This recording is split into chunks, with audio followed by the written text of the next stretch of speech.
Social media पर धार्मिक टिप्पणी का विरोध, सड़क पर लोग।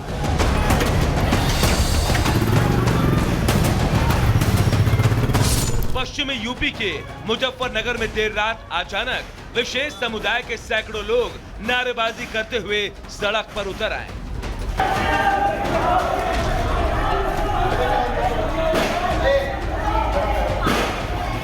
देखते ही देखते ये भीड़ इतनी बढ़ गई कि सड़क का एक हिस्सा लगभग पूरी तरह से बंद हो गया, लेकिन लोगों की भीड़ बढ़ती ही जा रही थी।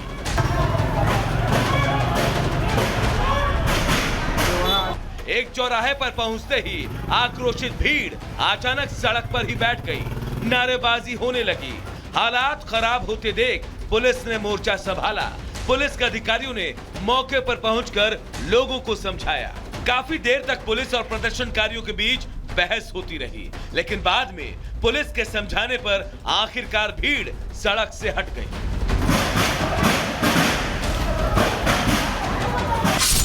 पूरा मामला सोशल मीडिया पर की गई धार्मिक टिप्पणी को लेकर है। आरोप अखिल त्यागी नाम के शख्स पर लगा है। पुलिस के मुताबिक फेसबुक पर धार्मिक टिप्पणी की गई थी। फिलहाल पुलिस ने आरोपी को गिरफ्तार कर लिया है। फेसबुक पोस्ट पर कुछ एक आपत्तिजनक कमेंट कर दिया है, जिस कमेंट से एक धार्मिक समुदाय की जो भावनाएं हैं वो भावुक हुई हैं। ये सूचना पाते ही तत्काल इसमें जो है 15 से 20 मिनट के अंदर अंदर ही उस व्यक्ति को थाना बुढ़ाना द्वारा गिरफ्तार कर लिया गया था। पुलिस ने इलाके में शांति व्यवस्था कायम करने के लिए फ्लैग मार्च भी निकाला।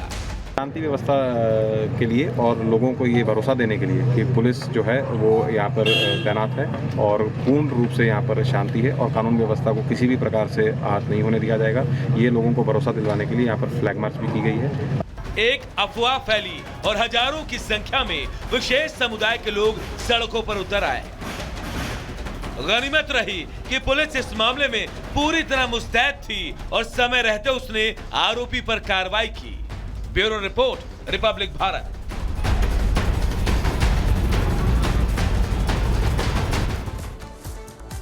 तो देखिए मुजफ्फरनगर में किस तरीके से स्थिति बनी वो हमने आपको दिखाया। आपत्तिजनक पोस्ट के बाद किस तरीके से हिंसा यहां पर हुई है, पत्थरबाजी हुई, उसकी तस्वीरें अब आपको दिखा देते हैं। आपत्तिजनक पोस्ट पर आक्रोश देखिए, यहां पर भारी संख्या में आपको लोग नजर आ रहे होंगे और यहां पर पत्थरबाजी की गई। हालांकि यहां पर गुड वर्क पुलिस का काम सामने आया है, जहां पर देखिए पुलिस ने इस स्थिति को कंट्रोल किया। ये पत्थर आप देखिए, पत्थर किस तरीके से यहां पर फैलाए गए हैं।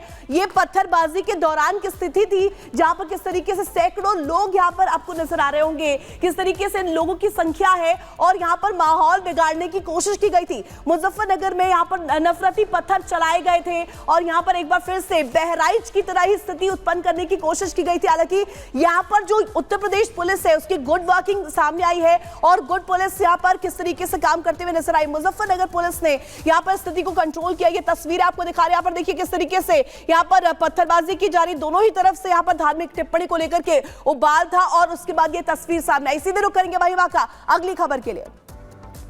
अब बात करेंगे राहुल गांधी के एक बयान की। देखिए राहुल गांधी कई बार ऐसे बयान देते हैं कि कांग्रेस पार्टी की मुश्किलें बढ़ जाती है और एक बार फिर से अपनी इसी छवि को राहुल गांधी ने बरकरार रखा। राहुल गांधी ने आदिवासी और दलितों को लेकर एक टिप्पणी की है।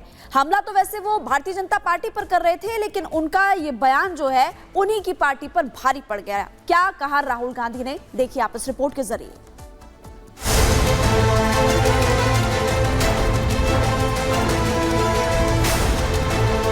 आदिवासियों पर राहुल ने कर दिया सेल्फ गोल। मैं हिंदुस्तान के एजुकेशन सिस्टम में पढ़ा हूं, पूरा का पूरा जोड़ दीजिए तो आदिवासियों के बारे में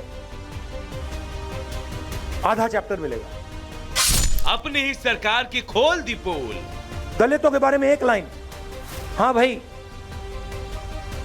अनटचेबिलिटी होती थी। ऊपर पूछे गए दो सवाल इसलिए क्योंकि राहुल गांधी का एक बयान उनकी पार्टी के ऐतिहासिक कार्यकाल पर ही सवालिया निशान लगा रहा है।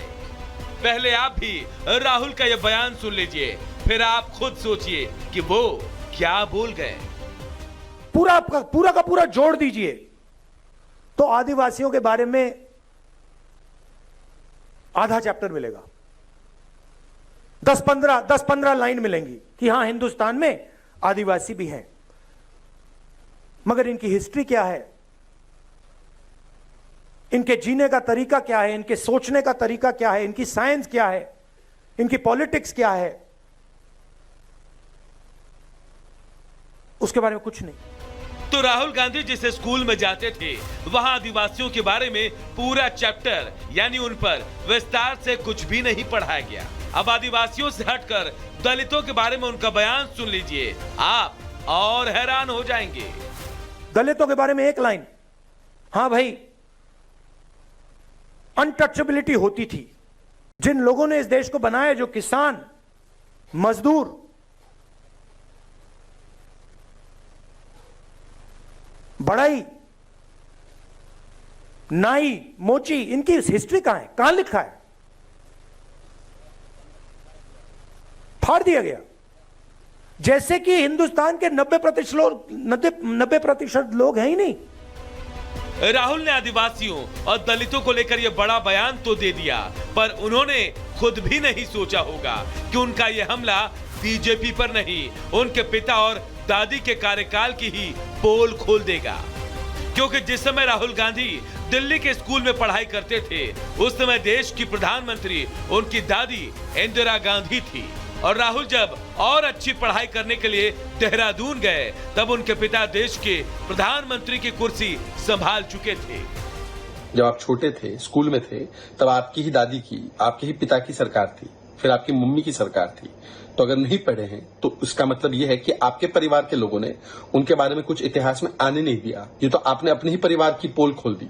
और जहां तक सवाल है कास्ट सर्वे, कास्ट सेंसस का, हिमाचल में क्यों नहीं करवाते आप? और टीएमसी ने ऑफिशियली अपोज किया है कास्ट सेंसस को, तो उस पर आपका क्या स्टैंड है, जरा बताइए खुल के। अमेरिका में जाके आप शेड्यूल ट्राइब और शेड्यूल कास्ट का रिजर्वेशन खत्म होने का बाद आपने क्यों किए? प्रधानमंत्री जी ने बोला कि मोदी होते हुए आरक्षण कोई भी खत्म नहीं करेगा।